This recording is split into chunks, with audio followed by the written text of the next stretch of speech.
Hi, welcome back to the Quality Cup Life podcast. My name is Imani, and here we talk about how to live a better quality of life for young adults, how to make your own decisions, and how to create the life that you want to live instead of letting other people tell you how to live. So, thank you so much for listening, and let's get into the show.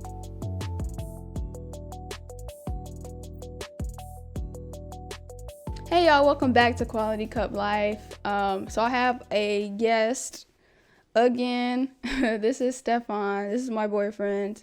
Say hello. Hello. This is what, your third time Hello. on? Right? Yeah. Okay. Yeah. Cool. Number 3. And I wanted to talk about, one of my pillars is body.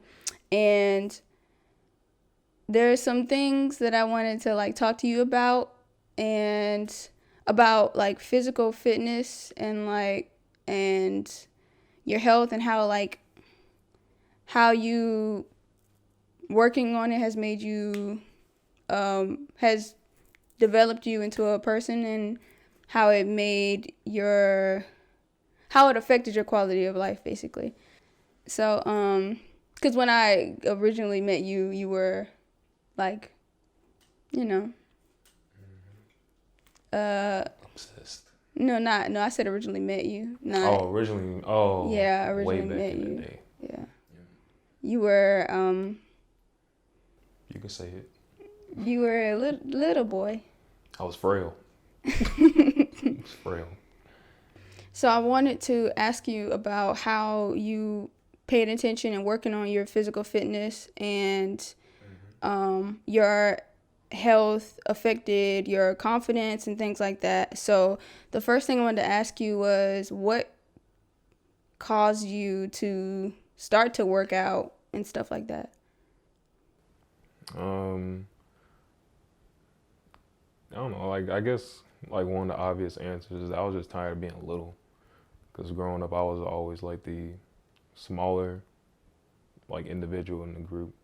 Growing up with my family, and as well as in school. I wasn't like a short guy, but I was just very thin and slender kind of guy, but a lot more slim than everybody else around me.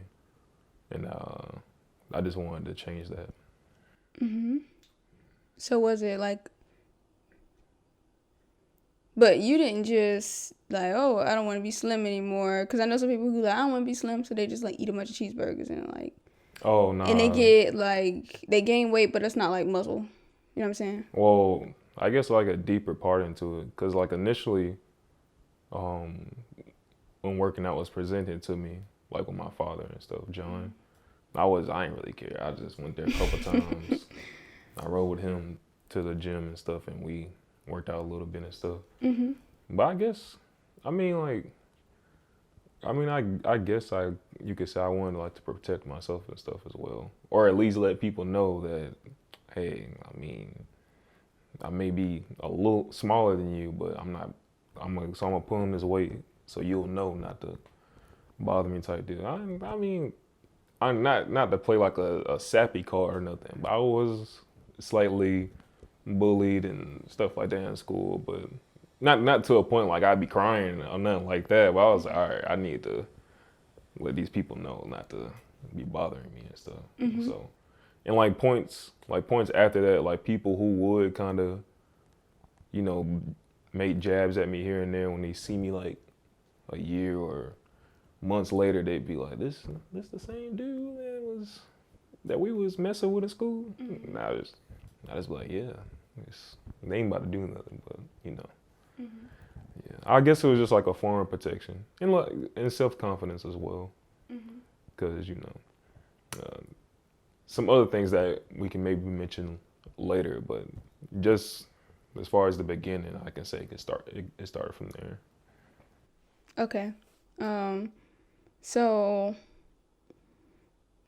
your father was the person who taught you how to started off teaching you how to do it, right? Yeah. Or being an influence on you taking care of your physical body. Yeah, I'd say so. And you being thin, is that like that's genetics, right? Like your genetic is just you're just naturally like a slim guy. I never thought of it that way, but I would say so. Cause like, um, my father is pretty thin. My father was super thin. Like my father, like his like the last driver's license. I think I took a picture of you. Not like I have two dads, and the person we're talking about right now is my father that passed away like years ago. But yeah, he was a small guy.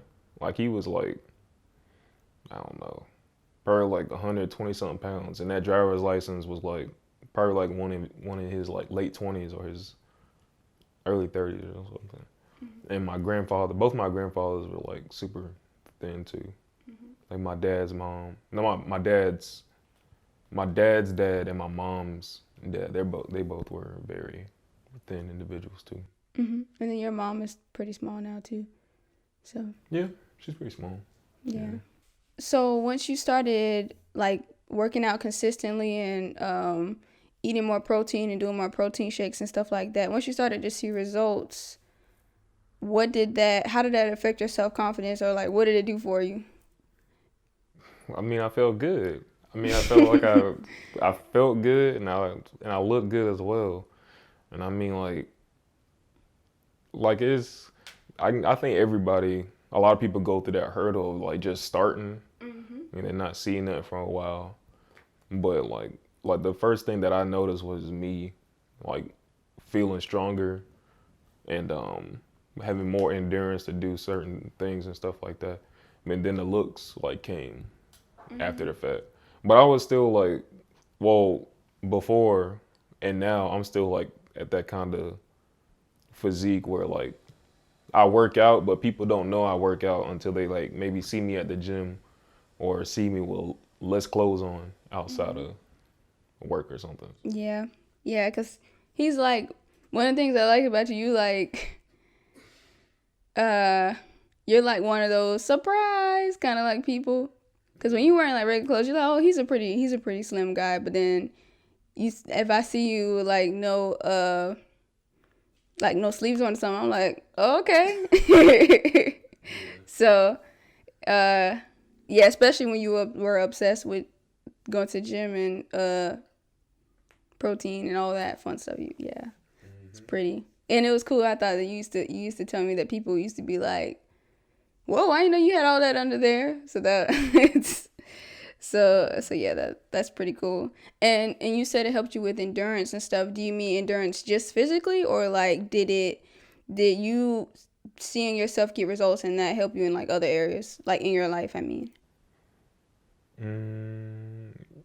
I would say so, as far as like endurance physically and like consistency with other things as well. Because like that's like I don't know if we're going to get into this later, but like even though this is still part of fitness, but the food thing is a big thing as well. Like you're not going to get much of nothing if you don't take take notice of your like nutrition and stuff. So that I was like a lot more consistent with that, and I would say like as far as like work and stuff as well, because I was just like not because I worked at a gym and I forgot where else I worked at, but just that sense of excuse me, just that sense of being prepared, like because I would have to prepare like what I'm going to eat, what workouts I'm going to do, going to bed on time. And that kind of translates to other stuff as well, like being on time and punctual for stuff. Make sure you got this, and that ready for work and for school and stuff like that. It just helps you organize. Well, it helped me organize stuff better. So. Okay, that's pretty cool. So you're saying that it did affect other areas and like made the quality of your life basically go up. Okay, So. that's awesome. Y'all hear that? Go okay. Okay. I wanted to ask, did you see any improvement because you have sickle cell?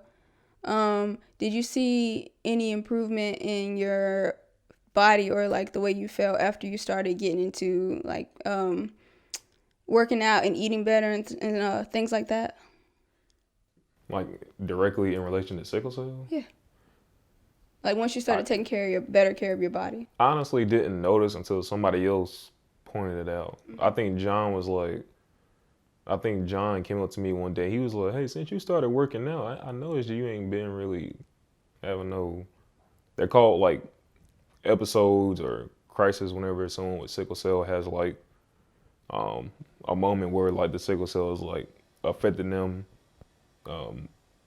to a point where they can't do much or anything like that. But he noticed that since I started working out, that would affect me less. Mm-hmm. So I didn't really think about it until he brought it to my attention. But I would say so, because it's not like growing up, it was never advised to me that exercising would help with sickle cell. Mm-hmm. I think I just learned that involuntarily. Mm-hmm. So the answer is yes. Okay. And then I don't mean just exercise. I just mean in terms of taking better care of your body. Because when you exercise more, that means you have to drink more water. And you, like you said, you have to make sure you go to bed on time and stuff like that. So do you think that helped as well? Yeah, because well, me personally, like I don't know if this will come across with anybody with sickle cell, but we kind of have to drink like twice and 3 times as much as water as other people may have too. But I was drinking that much water as I would usually would, but since I was working out, you exercise and yeah, take it up, and you stay hydrated during your workouts and stuff. So yeah, I was taking account more of that as well. Mhm. Okay.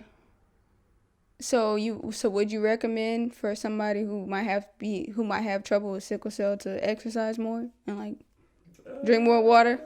Because a lot of people be like, I don't like the taste of water. You know what I mean? Yeah, people be like, I don't like water. You cannot be a grown adult saying I don't like the taste of water. Get over it. You need water. If you feel offended, then be offended. Because you can't. I mean, you can live with water. Because I know grown adults who told me in my face that, man, I ain't drink water in about 10, 15 years. I'm just like, bro, you can't do that. Yeah. You're literally whatever. I ain't saying I'm not saying if it's not water, it's like destroying your liver.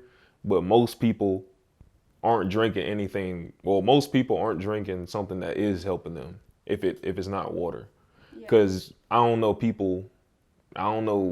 I can't name 5 people who drink green tea and ginger tea and whatever else you can think of that's good for you that isn't water. Mm-hmm. So if you don't like water, get over it. Just drink some water. Yeah. But I kind of lost track just now because I wanted to make that clear. Yeah, this dude be drinking water like his life, like he in the desert somewhere. He ain't had water in 3 days. Oh, you were asking me, do I advise people with sickle cell to work out? Yeah. I don't know, because I don't know anybody else personally who may have sickle cell like that I speak to regularly. But I would say, me personally, I never asked my doctor, is it okay for me to work out? I just started working out. Yeah.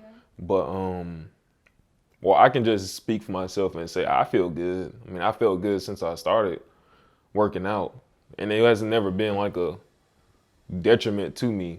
Working out has never been a detriment or added worse things to my sickle cell, if that makes sense. Like, I've gone to the gym and I would be like in the midst of a crisis or something, and I would just go home instead of working out. But I never like worked out and then had a crisis afterwards or during and while working out. Mm-hmm. So I get that part, but I'm talking about as a whole, like working out, sleeping better, water, eating better. That's what I mean. Yeah, if we think of it like in the in like a literal sense, like scientifically, like because when you're exerting energy, like your body, people know what I'm trying to say, but I don't. you'll catch me when I say this, but when you're exercising and exerting energy, your blood circulates more to take oxygen throughout the body, right? Yeah. Yeah, so and then like sickle cell is basically like that's what it literally is. It's like a blood cells that are shaped like a C or a sickle, and they'll get stuck to the blood to the inside of your veins, and they'll clog up your like traffic of blood flow, and wherever that clog is, that's where it would cause like pain and stuff. So if you think about it, if you're working out and that helps you and if you're working out and the working out like continues the blood flow and stuff like that, and in turn it'll help prevent. Can I say something? Yeah, you can go ahead. You know, it's cool. I learned this a long time ago on I think it was Sean's episode about it was about water, the water master class, I think. I think he broke them in 2 parts, but anyway, that's not important. He was talking about how water, when you drink, the more water you drink, it opens up like your blood. Was it blood vessels or your veins or something? I think they're the same. Or whatever it is, it opens it up so that way the blood can flow better. Like there's, like the blood has more space to flow through. So you're talking about working out on top of drinking more water. You not only do you have more of, I guess, a faster stream sort of, but also the stream is bigger, so the blood can get where it needs to go. But when you don't drink water and you stagnant, you don't move or anything like that, then of course it's easier for your blood to get clotted or whatever. So that makes a lot more sense for it to actually help sickle cell. Yeah. Because I'm sure he may have mentioned this or something, but I mean, that could make your blood vessels bigger or like make it like wider so more blood can come through.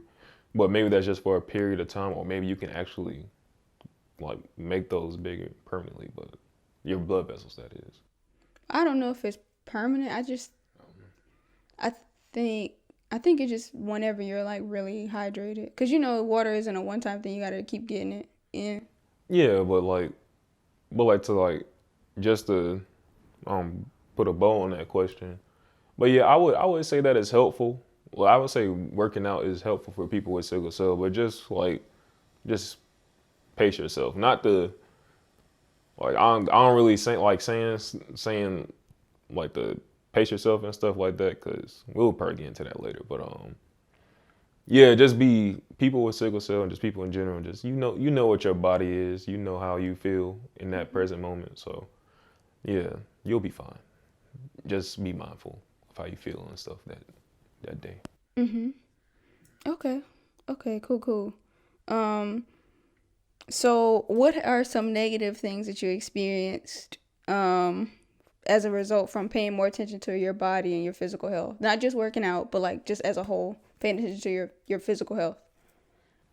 I mean, once you, I don't know if this is everybody in general, but me personally, because I feel like I met like the right people to start working out with, because a lot of them, they either knew how to do exact exercises or they knew a lot about food and stuff. But I started paying a lot. This isn't negative, but it kind of makes you, at first I was kind of like low key paranoid about this stuff, but like you become more mindful about what's in food, and like you think about it. Well, I started to think about it like everywhere I went. Like I wouldn't like, not to say I'm scared to eat certain stuff, but like I'll look at some food and be like, dang, that thing is covered in canola, or that your heart gonna be screaming for air. But not to say I'm like super judgmental about what people eat. I mean, like you can eat what you want, just within like moderation, of course. But I would say I don't know if that's a negative thing, but you kind of, I thought about it very often, I would say. And I would say and just one more thing to add to that, I would say that I became like super like self-conscious if I wasn't like working out. I don't know if that's the right word, but I would be like, dang, I ain't working out in X amount of days. I need to get up. I need to go up and do something. I'll probably just, I don't, like if I'm not at school or at work, I just get up and go to the gym. If I start getting that thought in my head, but just knowing you just like having the idea like you shouldn't be resting, even though you've done a lot already. I understand that very well. Yeah, I would feel that a lot, but I think it's just like a good balance you have to have. I just think that becomes bad to when like you just worked out 4 days in a row and your brain is like, bro, what you doing at home? Oh yeah, I understand that very well. Not in terms of working out though. Yeah, but I would say those two things, like being super paranoid about what's in food, and because me and you watch some documentaries, and I don't know about the rest of the world, but America, it's big America. hey, if you think it's healthy, think again. Basically. Yeah. But those two things, being paranoid about food and thinking I need to be working when I've worked quite a lot. Okay, cool. And then so this is similar but not quite the same question. What are some things you struggle with while working on like getting stronger and like gaining more muscle and stuff like that? Like what was hard about working out, or that journey? Yeah, like what are some things you struggle with on this journey? Not just strictly working out. I mean, just paying more attention to your body and your physical health. What things did you struggle with? Because I can think of some things, but I'm gonna let you answer. Well, I don't know what you're thinking. You talking in relation to me? Yeah, you. Oh, well, I would say the first thing is like just eating more, cause I mean, it's the idea and the process is simple, but like actually doing it, especially for like thinner people like me and you and. Hey, I'm trying. No, I'm just kidding. I'm trying to. And like thinner people who are just trying to work out in general, like we can eat per like 2.5 meals a day, and we be like, hey, I'm good. I'm chill. I'm the smoothie person. I eat like a good breakfast, then like eat lunch. I mean, of course I eat like when I get home as well, but like I don't like I was never like the person like to fill up my plate when I eat though. What? Go ahead. Oh, I was never like the kind of person to like the fill up my plate whenever it was time to eat though. Like if I was like I'll probably like get some food, like, and then if I want some more I'll go back. But not to say if you one of those people who like to have your plate overflowing, that's cool. But I'm just talking about me. But and the other thing I'll say is consistency. Just going to the gym every week, and it kind of like translate to us other stuff. Like you have to, like if you really want something, you're gonna have to be doing it even when you don't feel like doing it, like that kind of thing. So that was like a transition too, because I mean I've been consistent with stuff, but like like I feel like the gym is kind of different. Cause you'd be like, dang, I'm still sore from another day. But it's like to like a relation to another body group, so you can still go to the gym. Yeah. But and then like you may have an excuse to stay in bed, like, oh, this new episode of such and such came on tonight, or I got some. Oh no, Sherlock. What's it? Stranger Things. That's the new thing now. Yes, it's about to come back out. Oh no, it's out. Oh, it is. It's out. Or like you got some stuff to do with school or something, but that's still no excuse, because like you can get something in for like 30 minutes and be good. So I say consistency and eating food. So those are the two you got. Can I tell you some that I can remember? Sure. Because we've been rocking and rolling. No. Oh. I remember when you were working at the gym, you would talk about how it's kind of hard to eat and to eat as much protein and stuff that you need, and like to be able to afford it, because you were working at the gym. You were only working at the gym. You know what I mean?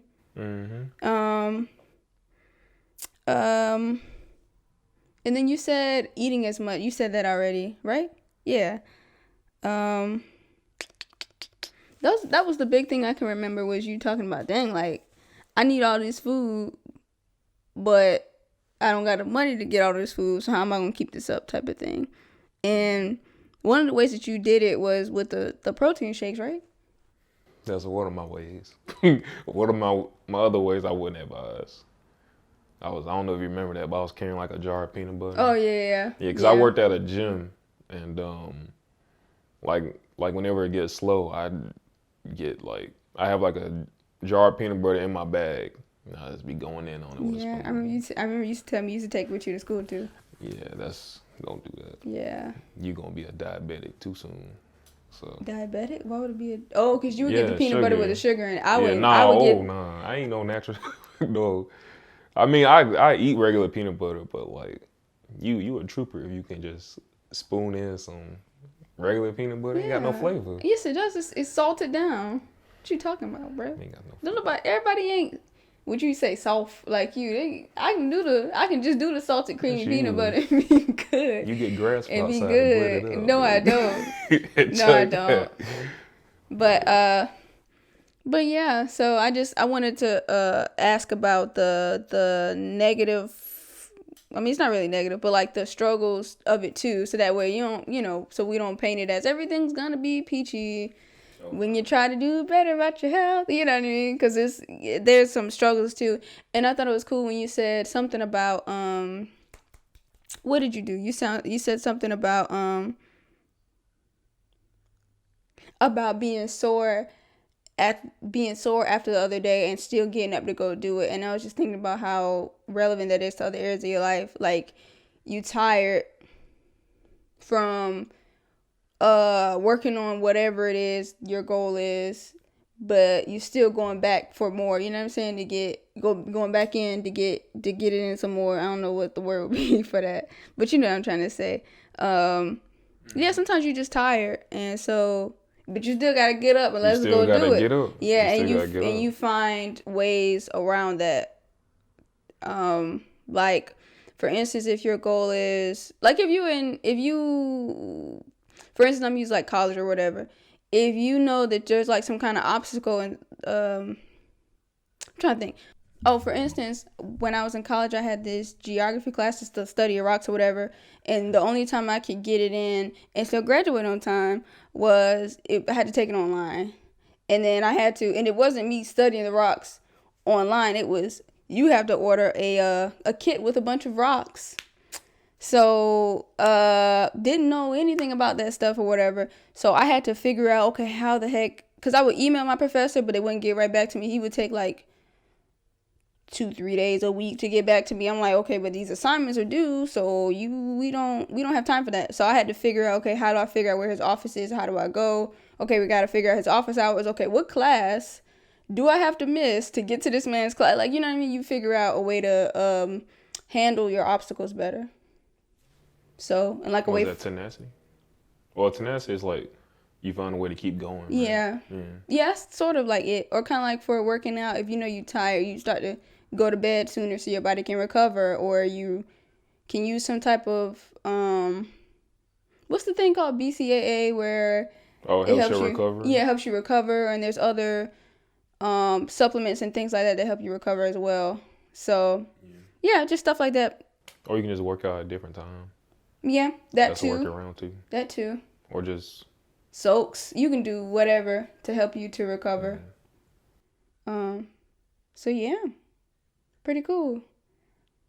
So, thank you, Stephone, thank you for coming on, and I thank you for talking about how you paying more attention to yourself affected your confidence, and that's kind of the main thing I wanted to get out of this is being more confident, because that's like a struggle I think for a lot of people our age is being confident, not necessarily just physically, but I mean just in general, being confident in yourself and how you represent yourself. Yeah, and I think that's like super important. I mean, like if you one of those people who would, I mean, if you cool with being slim and stuff, that's cool too. But just, I feel like today's age especially, I think it's super cool that everybody is working out, everybody's into fitness. But I just want people to make sure they're doing it for them though, and not like for the internet or for their group of friends at that time, or like a lot of things that I see is like a meme or whatever on the YouTube shorts or TikTok. It'd be some dude looking super frail, and then he'd be like, "This girl broke up with me, so I had to become a monster." And then they get big. But I'm like, once you forget about that time in your life, or that's no longer your motivation, are you gonna still keep doing it though? Yeah. Like once that girl is forever out of your mind, or you have no interest in women or men or whatever at that point in time, like are you yourself still gonna be your own motivator? Yeah. Don't have like, I think it's important, like you shouldn't have like an outside source for yourself. But if gym people come across this, if you're curious, I went from at the end of high school. We're gonna show some pictures. Okay. If that's okay. At the end of high school, I was like, I don't know, I was 5'11", like 120 something pounds, 119 pounds or something. That's cap. Your license say 5'6". You was. Yeah, but I was 5 something. Yeah, you was. And now I'm like 5'11", 152 pounds or something like that. Yeah. 150, 52, 56. It fluctuates at this point in time, but yeah, but just do it for you. Just do it for you. I mean, don't have no outside sources to be your sole purpose of doing that. As far as like people in an unhealthy way, like out of spite or something like that specifically, because that's not like spite is not going to fuel you for the rest of your life, basically. Yeah. Cool. Yeah, you gotta give me this here. This right here. You got a pour into your own cup for you. Okay. Yeah, you gotta do it for you. Even if it may start off negatively, oh man, such and such broke up with me. Or women do this with their hair. We do it with our hair. He broke up with me. He must have forgot who I was, and they get all they lose weight and they do the booty exercises and they dye to cut the hair or whatever and they looking fly. Okay, keep that same energy though, for yourself. Mm-hmm. It should be fitness and your health should be like a lifelong journey, because you and your body for the rest of your life. Yeah. So don't just do it for some dude that broke up with you or vice versa. All right, cool. All right, y'all. Well, thanks for listening or watching. You know what to do. Subscribe. Here on YouTube, here on Spotify, here on Google, wherever you live on the internet, I need you to subscribe. Thank you. All right, goodbye.